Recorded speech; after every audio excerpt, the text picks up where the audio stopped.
justamente con el tema de la radiación solar y de esta herramienta Heliodón que utilizaremos probablemente en enero juntos ya en la Universidad de Ismos. Entonces, antes de eso, quisiera hablarles un poco de forma general de lo que está pasando con las ciudades. Y para eso tenemos que hablar un poco de la escala del tiempo y de la escala espacial. Entonces, eso es una foto de una ciudad italiana. La elegí porque muestra realmente la ciudad como un continuo de fachadas, en este caso. Encima de este continuo está otro, que es el cielo, y en el fondo se apercibe una torre mucho más antigua que el resto de la ciudad y que le da esta profundidad histórica que tanto tienen nuestras ciudades europeas en general. Entonces, hace unos años salieron una serie de estudios sobre la evolución del patrimonio, de la forma de habitar el planeta en los países que tienen documentación de más antiguo, que son en este caso Francia e Inglaterra, y luego se amplió este estudio a todos los países a partir del momento en que esta documentación patrimonial se hacía abundante. Otros países de Europa, de América y mucho más recientemente de África o de Asia, de China, por ejemplo. Entonces, toda esta documentación muestra ciertas cosas muy interesantes y una de las cuales es un poco curiosa siempre y es que se observa en Europa y muy rápidamente en todo el mundo un crecimiento de la ciudad y de la población en general que explota literalmente a partir del 1720 más o menos, o sea, de principios del siglo XVIII. Hasta entonces, desde hace 10.000 años, 12.000 años, la población del planeta había aumentado muy paulatinamente desde la revolución neolítica, que hoy los arqueólogos tienden a confundir con la revolución urbana. Es decir, hace 12.000 años hay un cambio climático, un calentamiento que permite a gente, probablemente en Turquía, en Siria, por allí empieza a instalarse, a domesticar plantas y animales y muy rápidamente están llevados a construir ciudades. De hecho, se encuentran ciudades cada vez más antiguas, tanto en esta zona como, por ejemplo, en Perú o en China y etcétera. Entonces, esta revolución neolítica, revolución del nacimiento de la ciudad, lleva a este crecimiento muy lento de la población hasta más o menos 1720 y allí de repente aumenta muchísimo. Entonces, eso es una cuestión que los economistas no saben explicar muy bien porque antes de 1720 carecen de documentos. O sea, la documentación general del patrimonio justamente empieza por ahí. La idea en que todo se debería a la revolución industrial es discutible porque la revolución industrial, si la entendemos como un crecimiento de la capacidad de trabajo, de la productividad del trabajo, empieza justo un siglo después, en 1820. Entonces, solo los que nos interesamos realmente a la historia de las ciudades podemos aportar una respuesta un poco más precisa a esta cuestión, que es muy importante porque define el inicio de la época moderna, de lo que llamamos generalmente revolución industrial. Y esta revolución industrial la tenemos que hacer empezar 200 años antes del crecimiento general de la población, es decir, más o menos en 1520. 1520 es una fecha que en América se conoce muy bien porque es cuando Magallanes descubre el estrecho que ahora lleva su nombre, es decir, la primera circunnavegación del planeta, y también la época de la toma de Tenochtitlán, la futura México DF. Ahora, lo que es curioso es que justamente si nos vamos a París, en 1520 aparece la primera versión de este mapa, que no sé si llegan a ver muy bien, pero es un mapa que es bastante extraordinario, un plano de la ciudad que tiene todos los edificios y cada uno de estos edificios con su verdadero número de plantas, e incluso las ventanas están dibujadas, no en todas las direcciones, porque eso es una mezcla de plano y de perspectiva, pero con una versión cuantitativa de la ciudad que es totalmente nueva. Ningún mapa anterior a este se parece ni de lejos a lo que tenemos aquí. Y en los mismos años aparece el mismo tipo de mapa en Venecia. Es decir, que tanto en París como en Venecia, la gente, los habitantes y los poderes civiles se dan cuenta de que la ciudad está evolucionando y que está pasando algo. Y de hecho, si volvemos a París, vemos que entre 1520 y un siglo después, la población va a duplicar. Entonces es un poco curioso porque en 1520 París está muy lejos de los grandes puertos que que empiezan a comerciar con África, con la India y poco después con América. Pero, sin embargo, este crecimiento no tiene otra explicación que esta. Quiero decir que París es una ciudad que se ha despoblado mucho en el siglo XIV debido a la Gran Peste Negra y también a la Guerra de los Cien Años con los ingleses. En 1520 está recuperando su muy alto número de habitantes, que la hace la ciudad más grande de Europa en esta época, que tenía ya en el siglo XIII, y allí empieza a crecer, crecer, sin que haya ninguna explicación otra que la siguiente. Y es que muy rápidamente en el siglo XVI, las ciudades conquistadas en América se vuelven a construir ya de forma colonial, como vemos aquí el caso de Tenochtitlán que se convierte en México, de Cusco, reconstruida por los europeos, pronto de Lima, de grandes puertos, también hay puertos que crecen en las costas africanas, y es toda una red de ciudades a nivel mundial que explica una explosión del comercio. Y esta explosión del comercio beneficia a todas las ciudades, incluso las grandes capitales europeas como Londres o París, que parecen un poco más lejos de esto, o Venecia. Si nos vamos ahora a 1620, o sea, vamos a dar pasos de un siglo cada vez, es una época también muy importante porque es cuando los holandeses fundan Batavia, la futura y anterior Yakarta, capital hoy en día de Indonesia. Es cuando el Mayflower llega a las costas de la Nueva Inglaterra en Estados Unidos, es decir, cuando las potencias del norte, las potencias marítimas, como se las llama en esta época, toman el control y crean los edificios de la bolsa y lo que hoy en día llamamos el capitalismo. Ha necesitado un siglo para difundirse y cuando llegamos a 1720, a nivel urbano no es una época muy importante, salvo la creación de San Petersburgo en Rusia, es decir, la entrada en este gran negocio mundial de otra potencia, Rusia. Pero 1720 es cuando empieza a crecer la población mundial. Y la explicación la tenemos. La explicación es que 200 años es el tiempo que fue necesario para realmente aclimatar las plantas de América, en particular el maíz y la patata, la papa, en Europa, y eso acabó con las grandes hambrunas anteriores, lo mismo que la importación en América del ganado y de otras cosas de Europa permitió poco a poco recuperar la inmensa desgracia que había sido el descubrimiento de América para los pueblos indígenas.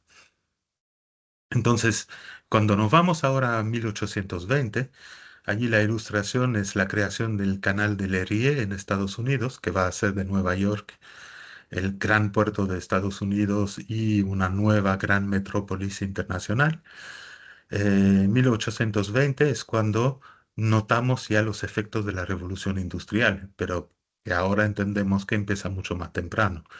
En 1820 el desarrollo de la máquina de vapor y poco después del ferrocarril explican el crecimiento de la productividad del trabajo.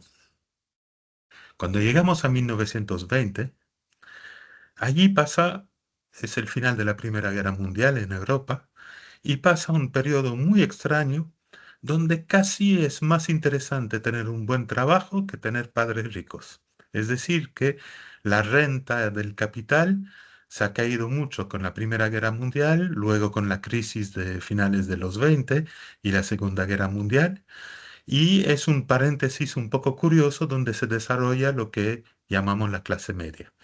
Y la clase media, primero en Inglaterra, en Estados Unidos y luego en todas partes, crea sus propios barrios, que son las Garden Cities, que se van a extender poco a poco en todo el mundo, junto con el automóvil y toda una serie de cosas que conocemos bien. Y llegamos finalmente al 2020. El 2020 fue un año muy particular, pues fue el de la pandemia. Es una fecha que a mí me marcó mucho en un aspecto muy particular. Es que poco antes había hecho una presentación delante de especialistas del urbanismo francés que me felicitaron por muchas cosas, pero me decían, hay un punto en que no estamos de acuerdo, en que describen la ciudad como algo frágil cuando nosotros vemos que las ciudades van muy bien. Pues en 2020, durante un par de meses, todos los habitantes de las grandes ciudades del mundo descubrieron que sus ciudades eran mucho más frágiles de lo que a lo mejor creían.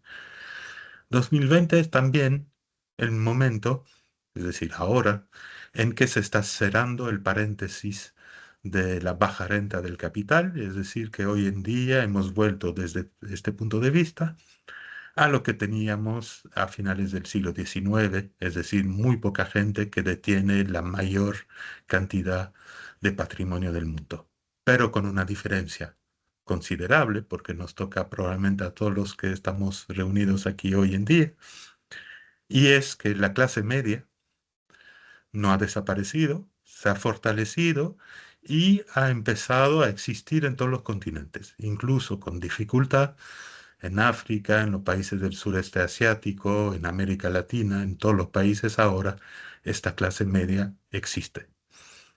Entonces, eso es un poco el marco en el cual tenemos que pensar, un marco de una revolución, la revolución industrial, que finalmente es mucho más antigua de lo que generalmente se explica, es decir, que tiene 500 años y eso nos da un poco de perspectiva sobre lo que ha pasado y sobre lo que tendríamos que hacer ahora.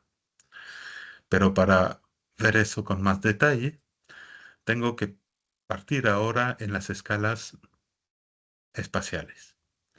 Y allí el panorama es muy diferente. De hecho, todo lo que oímos hoy en día, no sé si a vosotros os toca tanto como a nosotros en Europa, pero en las telenoticias nos hablan del cambio climático todos los días, y eso lo hacen a partir de los trabajos esencialmente de un grupo internacional que se llama el IPCC y que trabaja a partir de modelos del planeta entero que hay que mallar, es decir, dividir en pequeñas células en las cuales se podrá aplicar un programa de CFD, o sea, de Computer Fluid Dynamics, muy complicado, y hacer correr grandes épocas para ver si se calibra bien el modelo, para intentar adivinar lo que va a pasar en un futuro próximo. Estos modelos tienen como característica que las mallas horizontalmente tienen aproximadamente 100 kilómetros de costado. En la escala vertical hay que ser mucho más preciso, pero con esto se llega al máximo de lo que pueden tratar los mayores ordenadores de hoy en día y la comunidad científica sabe que no podrá bajar a mayor precisión en un tiempo razonable. O sea, habrá que trabajar con eso. Entonces, el gran problema que tienen allí, bueno, es muy complejo prever todo eso. Han cometido errores como es normal cuando se empieza algo.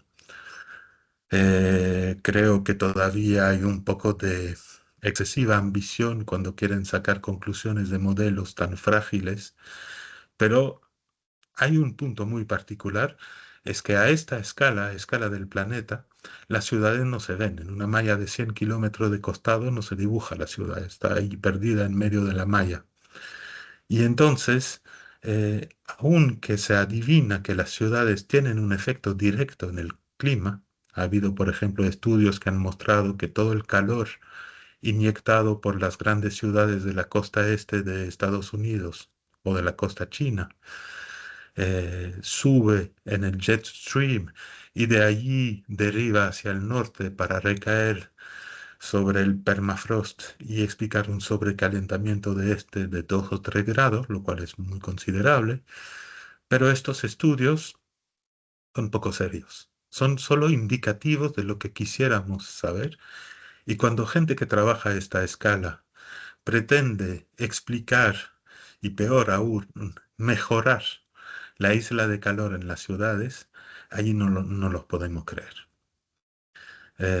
Hace un mes he organizado con un colega de Madrid una conferencia justamente sobre estos aspectos y efectivamente vemos que la escala, que se llama la escala macro, que es la de los climatólogos, la que está ilustrada aquí, no llega a hablar de la ciudad, no llega ni siquiera a ver las ciudades en sus modelos.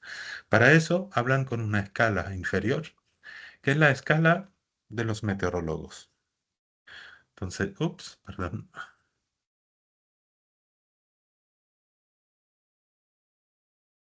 esa. La escala meso, que allí la llaman mesoescala, porque la macro es la de los climatólogos y todo lo que está por debajo lo llaman escala micro. La escala meso trabaja con una malla de 1 kilómetro de costado. Y eso les permite ver, por ejemplo, la distribución de los vientos en un valle. La ciudad aparece, pero de forma extremadamente simplificada. O sea, las grandes ciudades ocupan 2, 3, 4 mallas del modelo. Y esta gente sí que tiene más ganas de trabajar con las ciudades, pero cuando se van a una escala inferior, hemos visto que hemos pasado de 100 kilómetros a 1 kilómetro dividiendo por 100. Si dividimos por 100 otra vez, tenemos un modelo de la ciudad muy de moda hoy en día, que es el de los sistemas de información geográfica. Básicamente, ya que hablo, creo, a un público mayoritariamente de arquitectos, les diría extrusiones con bloques muy simplificados. Claro, cuando digo que cada malla tiene 10.000 metros de costado, podemos refinar un poco para seguir correctamente las calles, un poco, pero no mucho. Por ejemplo, en todos estos modelos, que tienen como ventaja que se construyen muy rápidamente sobre una imagen de satélite o sobre Google Maps, eh, no se dibuja ni la pendiente de los techos, ni siquiera las ventanas. Se habla de una tasa de acristalamiento, simplemente. Entonces, sobre estos modelos, los anteriores creen que van a poder dialogar con esta gente para proponer soluciones para mejorar las ciudades. Y de allí nos salen estudios que en mi opinión son extremadamente discutibles, que nos dicen que convendría pintar todos los techos de blanco, o al contrario, que sería un gran error pintarlo todo de blanco, o que hay que plantar árboles por todas partes. Todas estas soluciones demasiado sencillas, demasiado brutales, que son las que se proponen a esta escala. Ahora, lo que yo llamaría física urbana y la escala en la cual hemos trabajado, pues hay que dividir otra vez por 100 y llegar a la escala de los 10 centímetros de malla. 10 centímetros, que otra vez se puede refinar cuando se necesita, nos permite construir un modelo con sus edificios, con los techos inclinados y sus saledizos, con los balcones, con los cristales y al fin estudiar tanto lo que pasa en la calle como lo que pasa en los interiores. Y todos los estudios que hemos hecho en los últimos años, comparando un modelo del decímetro, que será este, con uno del decámetro, es decir, de los sistemas simplificados de información geográfica, muestra que estos modelos simplificados nunca aciertan en la cuantificación de lo que pasa en la ciudad. Es decir, que como en muchas otras cosas, el diablo se esconde en los detalles. Y la ciudad se entiende solamente cuando uno llega a este nivel de detalle donde las ventanas son reales y están donde tienen que estar, los saledizos se toman en cuenta, la protección solar aparece, etcétera, etcétera. Ahora, el gran problema es que esta escala del decímetro de ninguna forma puede colaborar directamente con la escala de los meteorólogos, es decir, del kilómetro, porque hay un factor 10.000 entre las dos, que es demasiado grande. Y eso que queda otra escala muy importante inferior, divido otra vez por 100 y llego a la escala del milímetro, que es típicamente la escala de los industriales que trabajan con revestimientos, con cristales como aquí, dobles acristalamiento, triples acristalamiento, este tipo de cosas. Esta gente hace estudios muy precisos en laboratorio. Nosotros intentamos trabajar en la ciudad, o sea, medir directamente dentro de la calle. Y los de los sistemas de información geográfica generalmente confían más bien en imágenes de satélite. Eso nos da también una gran diferencia en la forma de trabajar. Ahora, trabajar de forma multiescala es algo que los mecánicos conocen desde hace tiempo, los que hacen aviones, centrales nucleares, y saben que es un juego donde hay que bajar de escala y luego subir de escala. Cuando uno viene de una escala grande a una escala pequeña, lo que le puede ofrecer es lo que llamamos las condiciones de contorno, es decir, una descripción de lo que pasa en el entorno que la escala pequeña no puede ver. Y la escala pequeña, al cambio, cuando dialoga con la escala superior, permite configurarla. Los franceses utilizan una palabra que me parece más precisa, que es parametrar. Es decir, dar los parámetros que necesitan. Entonces, para que lo entiendan, voy a hablar solo de algo que es bastante evidente, que es la colaboración entre la escala del milímetro y la del decímetro. Decía que un fabricante de cristal ha probado en su laboratorio un sistema, una carpintería particular con un doble acristalamiento, con unas láminas con propiedades particulares, y lo que nos va a dar a nosotros es una descripción global de estas propiedades. Por ejemplo, una emisividad de la ventana o un factor solar. Y eso es lo que vamos a utilizar desde luego a nuestra escala. Eso sería configurar, es decir, que ellos nos ofrecen una información que nos permite configurar nuestros modelos. Entonces podríamos esperar a que los trabajos que hagamos permitan devolver algo a esta escala industrial, diciéndole, miren, sus cristales nosotros los ponemos en una situación concreta. Y vemos, por ejemplo, que todas las ventanas de abajo en determinada calle, determinada configuración, no reciben nunca el sol. Luego hay otras que reciben el sol, pero solo en verano, cuando es negativo, y nunca en invierno. O puede haber otras que a lo contrario, con un diseño del edificio bien hecho, reciben sol de forma abundante en invierno, la estación fría, y quedan protegidas del sol en el verano. Eso es una información que permitiría al industrial seleccionar mejor sus ventanas en función de dónde se van a poner. Que es una cosa que en la arquitectura tradicional se hacían. Si miran la arquitectura de Gaudí en Barcelona, por ejemplo, él hacía ventanas grandes abajo y ventanas pequeñas arriba en los patios porque sabía que llegaba menos luz abajo. Entonces, trabajar con los materiales a esta escala sería absolutamente factible hoy y no se hace. No se hace porque no existe el hábito de trabajar así. Los industriales básicamente no saben que existimos. Vamos a ver después por qué. Y de hecho nosotros, para que nuestros modelos funcionen bien, tendríamos que dialogar también con la escala superior. Es decir, típicamente recibir de la escala de los sistemas de información geográfica, recibir información como los coeficientes de convección, es decir, hay un viento que ha sido medido en la estación meteorológica que está al lado del aeropuerto, cómo este viento se va a distribuir dentro de las calles. A nuestra escala precisa no podemos hacer un cálculo así, es simplemente imposible. Y justamente es ahí donde las simples extrusiones de los modelos muy simplificados de la escala del decámetro pueden permitir este cálculo y luego transmitirnos la información. ¿Y qué les vamos a devolver nosotros? Pues, por ejemplo, lo que ellos llaman tasa de acristalamiento o color de las fachadas, pues podremos hacer promedios inteligentes de lo que hay en realidad para transmitirles una información mucho más fidedigna. Como esta escala luego podrá colaborar con la escala de los meteorólogos y de los climatólogos, un día podríamos contestar a la pregunta de cómo limitar la isla de calor en una ciudad o la influencia negativa de una serie de ciudades a escala continental. De hecho, estamos muy lejos todavía. En cambio, un primer resultado que me parece muy importante es lo que estamos consiguiendo en la escala de la física urbana propiamente dicha, es decir, la del decímetro, perdón. Hasta ahora, y no voy a entrar en detalles aquí, pero hay un método que permite calcular la térmica en la geometría tal y como es. Se llama los elementos finitos. Y aparte de nosotros, nadie la ha utilizado en el mundo de la arquitectura porque parece demasiado difícil, complicado, etcétera.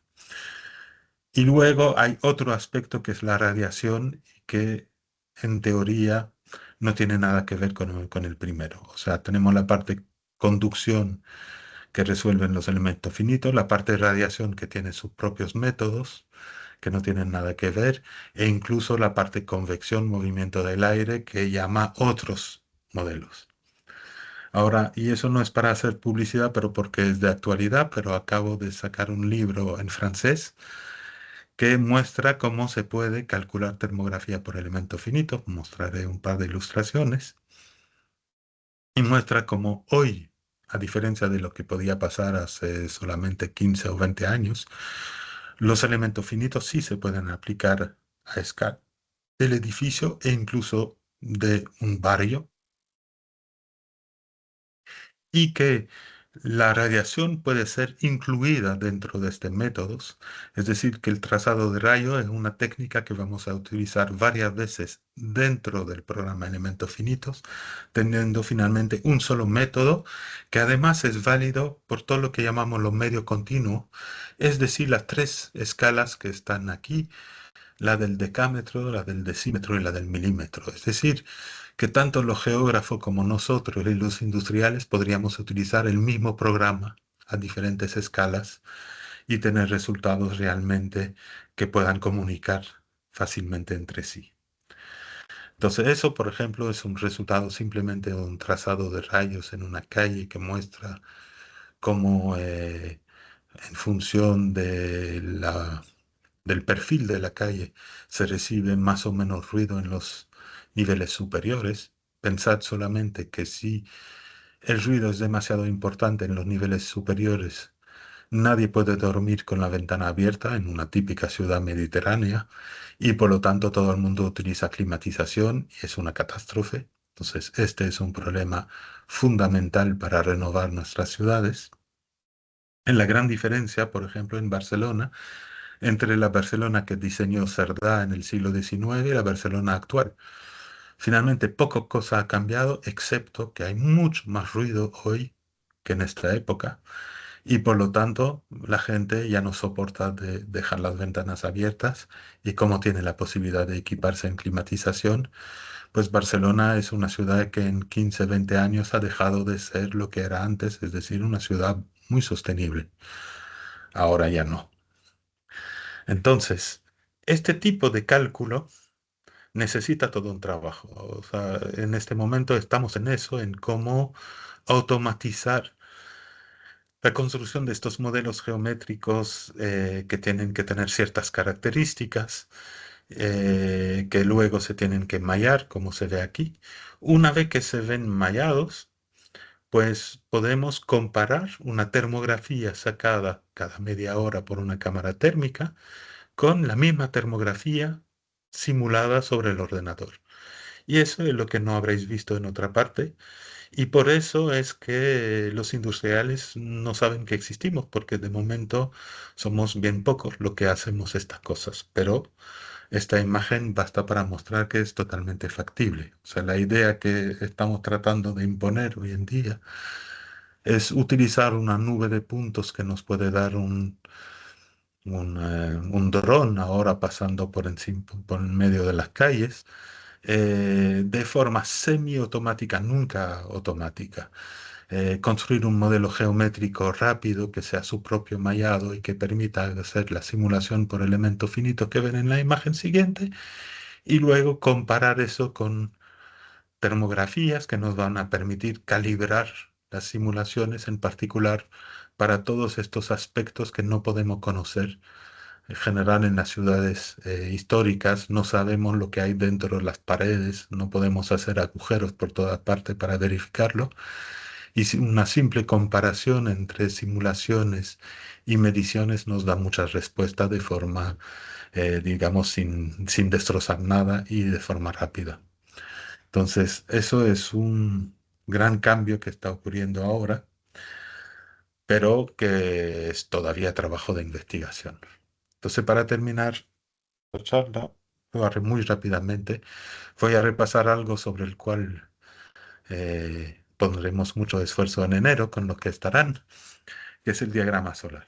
Entonces, el diagrama solar es simplemente obtener a partir de una visión de la bóveda celeste y de los trayectos solares sobre ella, una representación sobre la derecha. Aquí es una estereografía, es decir, este tipo de proyección desde el punto opuesto del cenit. Todo eso hay que mirarlo tranquilamente en detalle, que nos da este diagrama sobre el cual podemos ver cuáles son los trayectos del Sol en todos los años. Entonces, la primera cosa que hacemos es recorrer un poco todas las latitudes. Por ejemplo, comparar Barcelona con París, que tienen casi 10 grados de latitud de diferencia, y ver que en el hemisferio norte, pero ya mucho más al norte de Panamá, por supuesto, pasa eso, es que cuando nos vamos hacia el norte hay una cosa que será siempre verdad en el hemisferio norte, que el sol estará siempre más bajo. Pero en cambio, entre el verano y el invierno, lo que va a aumentar es el contraste. Es decir, que si bien los días son mucho más cortos en el norte, en Europa, y eso con un cielo, sol muy bajo es lo que da la mala reputación de los países del norte en Europa para vivir. En cambio, en verano tenemos días mucho más largos en Europa del norte que en Europa del sur o más allá en el sur.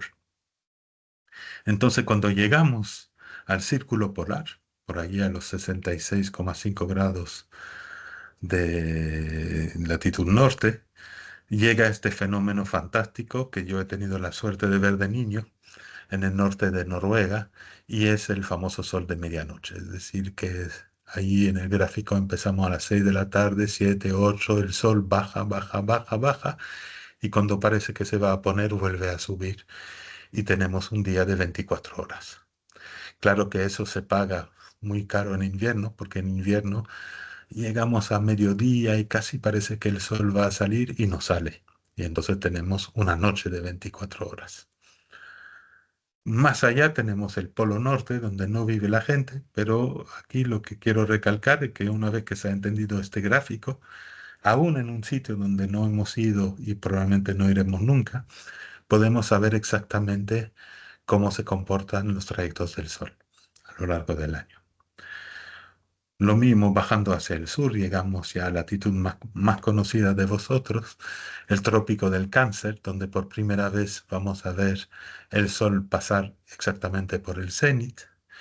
Luego, eso entre paréntesis en Europa fue muy importante para los griegos porque ellos tenían un solo acceso al trópico, pero que era relativamente fácil, era subir el Nilo en Egipto. Cuando se llegaba a Asuán, que en la época se llamaba Siena, se estaba exactamente en el trópico. Y eso es lo que utilizó Eratóstenes hace 2200 años más o menos para prever de forma casi perfecta la circunferencia del planeta Tierra. O sea que no solo sabían que la Tierra era redonda, pero sabían exactamente cuál era su tamaño. Ahora, cuando nos vamos por debajo del trópico, es decir, entre el trópico y el Ecuador, aparecen fenómenos que son muy raros para nosotros los que vivimos fuera de esta zona, que es que aunque estamos en el hemisferio norte todavía, pues resulta que el sol a mediodía a veces ya no aparece en el sur, sino en el norte. Y entonces todo se vuelve muy complejo. En principio parece que no tiene importancia y sin embargo la tiene y mucha. Y para eso vamos a ir en una zona aún más exagerada, el Ecuador, donde todo es simétrico, donde el día dura exactamente 12 horas, donde el sol no pasa por el cenit todos los días, pero eso sí, muy cerca del cenit, y donde el sol tampoco se levanta todos los días en el este ni se pone exactamente en el oeste, pero muy cerca de eso. Entonces, de ahí la impresión de que en estas latitudes es casi siempre lo mismo. Y sin embargo, no es verdad. Para eso, pues cuando daba clases hace ya mucho tiempo en Barcelona, utilizábamos un pequeño diagrama, este famoso diagrama solar, que imprimíamos sobre superficies transparentes de plástico y que íbamos a mover, a desplazar sobre un mapa para ver cuándo el sol alcanza una fachada, por ejemplo.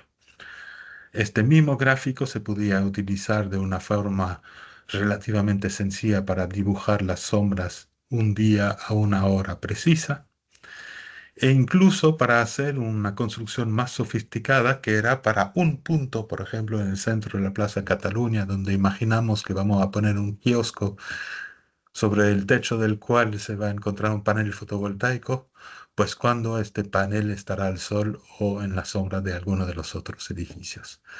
Estos gráficos eran muy engorrosos de hacer. A algún profesor de expresión gráfica de la Escuela de Arquitectura le encantaba, pero los alumnos lo hacían una vez durante su estudio y nunca más en su vida real en los despachos porque no había tiempo para hacer eso. Entonces, la idea era de tener un modelo. Aquí es un modelo de Belém hecho por un estudiante, Belém en Brasil, exactamente en la latitud cero. Y los programas que ya empezaban a existir, les hablo de principios de los años 2000, eran programas de este tipo que mostraban justamente el diagrama solar. Entonces aquí estamos en un punto, nos desplazamos, el gráfico cambia, pero no se entiende muy bien. Entonces el trabajo que hicimos fue simplemente al principio, la idea era muy sencilla, era poner tres ventanas en vez de una de forma que pudiéramos ubicar siempre el punto blanco en la planta. No sé si lo ven en la parte izquierda de la plaza. Es donde, donde nos ubicamos. El gráfico arriba a la derecha nos muestra el diagrama solar para este punto. El círculo amarillo es el sol que representa una cierta fecha y una cierta hora del día. Y la vista 3D es simplemente para ubicarse un poco mejor y verificar que se ha construido bien el modelo. Entonces, en este gráfico, pues lo interesante era la parte interactiva, es decir, por ejemplo, allí veo que estoy a pleno sol, pero inmediatamente el gráfico veo que si me voy a poner aquí, estaré en sombra y efectivamente lo que veré en el diagrama de la derecha y veré que estaré en la sombra del edificio marrón todas las tardes, excepto cerca del 21 de diciembre, por allí, en noviembre, febrero, donde estaré al sol. Y lo mismo si me voy a poner por allí, veo que estaré casi siempre al sol, excepto en las últimas horas de la tarde, en donde estaré a la sombra de un edificio marrón, esta de la iglesia, y en cambio, muy por la mañana, estaré en la sombra de un edificio que ni siquiera aparece en la planta, porque está en el exterior, pero sí aparecerá siempre en el diagrama solar. Entonces eso era una pequeña revolución en esta época porque permitía al arquitecto aprender a pensar en cinco dimensiones, es decir, viajar por el espacio en las tres dimensiones del espacio, pero también en las dos dimensiones del tiempo, que son el día, trayecto solar a lo largo del día, pero también el año, es decir, cómo varía este trayecto solar cuando recorremos un año completo. Entonces, para terminar, recordarle un poco que tenemos diferentes climas en este planeta. En torno al Ecuador, cálido y húmedo. Lo importante es tener un techo y, si es posible, no tener muros de forma a dejar pasar el viento, el aire, todo lo que pueda refrescar un poco este ambiente. Cuando, o sea, o si no, pasar todo el tiempo debajo de un árbol, que se hace mucho en estas latitudes. Si nos vamos un poco hacia el trópico, allí por donde encontramos a Panamá, justo debajo, justo en el límite, pues tenemos dos climas muy variados. En Panamá justamente seguiremos en el tropical húmedo, y entonces la arquitectura es casi la misma que en el Ecuador, con la diferencia de que, por ejemplo, en invierno hay un inicio de invierno y de verano, y en el invierno el sol sube tan solo a 45 grados, o sea, no tan alto, y por lo tanto empieza a ser necesario cuidar de proteger las ventanas con saledizos o otros sistemas, y eso se empieza a notar en la arquitectura tradicional. Muy diferente es el caso que encontramos allí también de todo lo grande desierto del mundo, que está por la zona tropical, donde tenemos una arquitectura que juega esencialmente con la inercia. Cuando nos vamos más al norte, y allí yo casi estoy allí al límite de esta zona que sería la zona mediterránea, pues empezamos a jugar mucho con el sol y los trayectos solares, la sombra. Es decir, que tenemos una gran variedad de trayectos del sol entre invierno y verano, y por lo tanto podemos hacer lo que ya decía Sócrates hace 2400 años, y es que el sol entrara generosamente en nuestras casas en invierno y quedará bloqueado en verano. So, ahí casi todo se puede resolver en el Mediterráneo, por eso es una pena ver una ciudad como Barcelona que se equipa de sistemas activos que en principio no necesitaba. Cuando nos vamos más al norte, y yo digo que estoy en la frontera, estos días son calurosos, pero después viene el frío, y más llega el frío, más lo que cuenta es aislar. Pero solo allí es importante aislar. Aislar se vuelve necesario cuando llegamos en los extremos, y por lo tanto tenemos tan solo cuatro grandes principios para la arquitectura bioclimática, que es ventilar, jugar con la inercia, ahí donde hay grandes amplitudes térmicas, jugar con la sombra y el sol, que en mi opinión es lo más importante, por lo menos lo que más puede controlar y aprovechar el arquitecto, y finalmente cuando se hace realmente necesario, pues aislar. Entonces es interesante eso, solo voy a mostrar un par de imágenes. Por ejemplo, Barcelona está en la latitud 40, que es la misma que la de Roma y más o menos la de Nueva York. Siempre llama un poco la atención porque los climas son diferentes debido a la corriente del Golfo. Ahora, si replegamos América sobre sí mismo, vemos que Buenos Aires o Santiago de Chile están más bien a la altura de Los Ángeles. Es decir, que si las acercamos de Europa, eso siempre hace gritar a los argentinos que se creen muy europeos, pero no, están en África, están en Fez, en Buenos Aires también.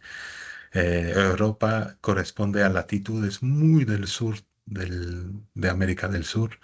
Ushuaia, por ejemplo, está apenas más cerca del polo que Londres o Berlín.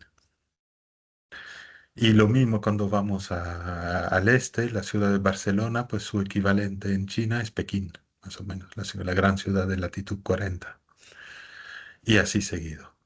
Y quería terminar solo sobre estas imágenes, que es uno de los primeros estudiantes que hice trabajar con Heliodón, que al principio me decía, pero para mí no me sirve de nada, me divierte mucho, pero yo vengo de Belém, en Brasil, una ciudad perfectamente en el Ecuador, y ahí los trayectos solares no los estudiamos porque no se modifican, son siempre lo mismo.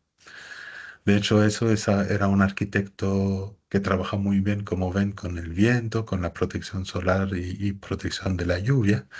Pero luego me hizo un pequeño reportaje para mostrar cómo el sol era muy cenital allí. Y lo que uno observa es que a pesar de que en el Ecuador pensamos que siempre hay nubes, es verdad, pero las nubes se van y sale el sol, y cuando sale el sol la gente se protege. Y ya en estas imágenes vemos que es casi como un tablero de ajedrez donde las personas se ponen todo solo en las casillas negras, ¿no? Hay uno que deja pasar un zapato en el sol, pero porque es un zapato blanco. Y finalmente esta imagen que nos sirvió un poco de modelo de todo lo que no va en la ciudad hoy en día, es decir, toda esta gente que son los peatones, que son los que hacen que este mundo todavía funcione, que utilizan los transportes en común en unas ciudades que han crecido demasiado rápidamente. Belén tiene un centro colonial donde se vive mucho mejor, pero en nuestros suburbios las calles son demasiado anchas. No hay protección solar porque no hay nada de mobiliar solar y todo el mundo se esconde detrás de un poste así. O cuando no lo hay, me han dicho algunos, pues detrás del más alto. O sea, sacrifican al más alto para proteger a los demás del sol cuando sale por ahí. Entonces, esta imagen nos dice todo lo que podríamos hacer y todo lo que podríamos mejorar con un esfuerzo mínimo. Esfuerzo mínimo al principio, pero también, y eso es un poco para cerrar un poco esta pequeña charla, es un esfuerzo que nos conduce también a ir más allá para ser más preciso y más cuantificar. Y una vez que uno se interesa al sol, pues se tiene que interesar por el calor y de allí viene la térmica y de allí los elementos finitos y de allí la ventilación y de allí otros métodos más complicados. Y por lo tanto, pues lo que intentamos hacer es al mismo tiempo desarrollar estas herramientas cada vez más complicadas, pero necesarias para cuantificar, convencer de los cambios posibles y al mismo tiempo no abandonar la vía del diseño y simplemente del diseño urbano más de sentido común, porque es lo que tenemos que hacer ahora para toda esta gente. Gracias.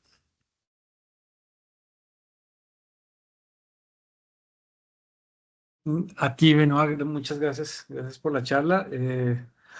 Y, y es impresionante digamos, como esa responsabilidad que uno tiene como arquitecto, digamos, de planear en esa escala, ¿no? O sea, ese ejercicio que tú decías de cómo cualquier decisión abajo implica lo que va a pasar en el resto del edificio por la forma en la que configuramos las calles, la forma en la que configuramos este ejercicio de sombra y luz. Entonces, creo que es fundamental como tener esa dimensión y que no sea solo como algo que le pasa. Yo creo que a muchos nos ha pasado lo de tu estudiante brasilero que hemos creído que eso no nos compete a nosotros y realmente solo salir a la calle cuando uno se da cuenta que es fundamental, ¿no? En todos, sobre todo en estas zonas acá intertropicales donde el sol es muy cenital, pero precisamente viene con toda la carga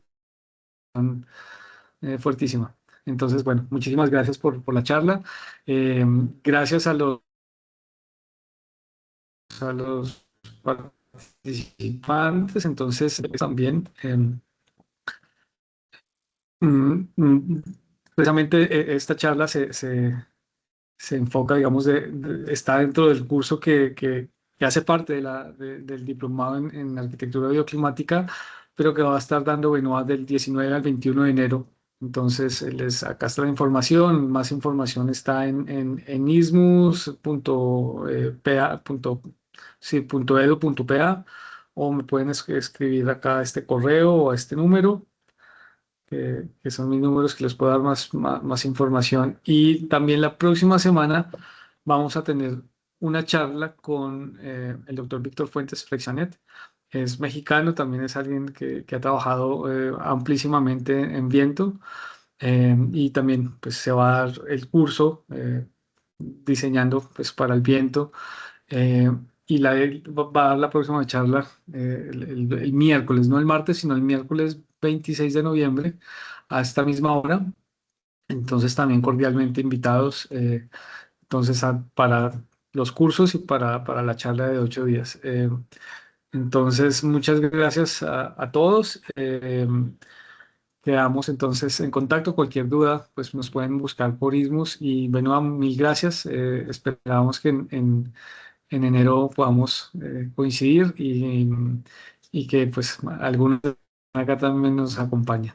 Entonces, gracias también porque pues, es la noche para ti, entonces que tengas una feliz noche y buen descanso y gracias por trasnocharte, por compartir este tiempo. Bueno, de nada. Gracias a ustedes. Bueno, hasta luego. Hasta luego. Feliz tarde a todos. Chao. Gracias.